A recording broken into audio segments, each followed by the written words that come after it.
We will not be held hostage to the whims of a company's policy when it comes to life and death of our warfighters. Mr. Duffy, I think every American probably agrees that we do not want the Department of Defense doing mass surveillance of Americans. This hearing is about revitalizing the defense industrial base, getting innovative American companies to build for the warfighter faster, right?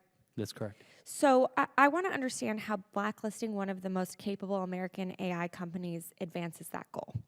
Last July, Anthropic signed a $200 million contract with the Pentagon and became the first frontier AI company to deploy on classified military networks. And by all accounts, warfighters love it. Gregory Allen at CSIS said publicly that DoD users love Claude and that its usage restrictions have never been triggered on a single government mission. The contract included 2 restrictions. 1, that Claude could not be used for mass domestic surveillance of Americans, and 2, that Claude could not be used in fully autonomous weapons. The Trump administration reviewed those terms and in July 2025 accepted them. Then, Secretary Hegseth demanded that Anthropic drop those provisions entirely. Anthropic refused, and on February 27th, the president ordered all agencies to stop using Anthropic, and Secretary Hegseth designated the company a supply chain risk, a tool Congress designed to protect against foreign adversaries who might sabotage or subvert defense systems. Mr. Duffy, as the Undersecretary responsible for acquisition sustainment and the health of the defense supply chain, 10 U.S.C. 3252 is an acquisition statute.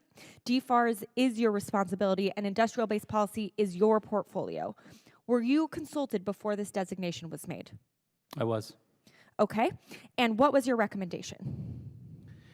Well, I think the beauty of the innovative economy that we have is we have competition, and since this designation, we've seen competitive AI companies come to the table that are not willing to make demands on the department's use of the service they provide, which is critical for our ability to have the flexibility to employ the services and technologies in defense of the nation and the warfighter.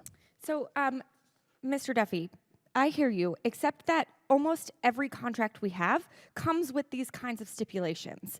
So, for instance, defense contracts routinely contain privately imposed operational restrictions. Starlink restricts which countries can use its terminals, for instance. Fighter jets come with certification limits. IP clauses let contractors prevent resale of their technology. Contractual limitations on military use of technology are not unusual. They are the norm in defense procurement. And if the department objected to Anthropic's terms, it had straightforward options: cancel the contract, issue new DFARS guidance, write a clause requiring subcontractors to waive such terms within a set period. Did your office evaluate any of those less restrictive alternatives before the designation was announced? The nature of artificial intelligence introduces specific and very great vulnerabilities, and the need for continued updates from the company introduces those vulnerabilities, such that if we cannot have a trusted relationship with the vendor that's continually providing those services, they introduce unnecessary risk into our acquisition process, and the President and the Secretary declared that very clearly. Mr. Duffy, making a company considered a supply chain risk was literally something Congress designated for things like Huawei and Kaspersky, not American companies that you just might have a disagreement with. Here's the part that should concern all of us. Hours after Anthropic was blacklisted, OpenAI announced it had secured a classified Pentagon deal with the same 2 red lines: no mass surveillance and no autonomous weapons. OpenAI CEO admitted the deal looked opportunistic and sloppy and has since renegotiated it twice.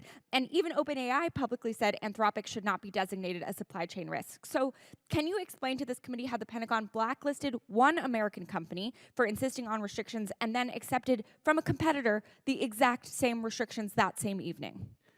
OpenAI's opinion on the department's determination is interesting but not relevant.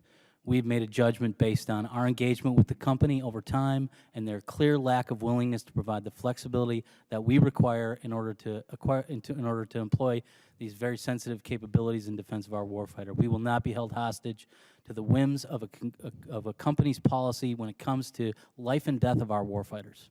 Mr. Duffy, I think every American probably agrees that we do not want the Department of Defense doing mass surveillance of Americans, nor do we want weapons that can that can go off by themselves without humans in control, which is why we've passed such stipulations in previous NDAs. And with respect, if two vendors offer functionally identical terms and one gets a contract while the other gets treated like Huawei, that's not a procurement decision, that's retaliation, and retaliation through acquisition authorities is the exact kind of abuse Congress should be concerned about and that we should work to prevent. I yield back, Mr. Chair.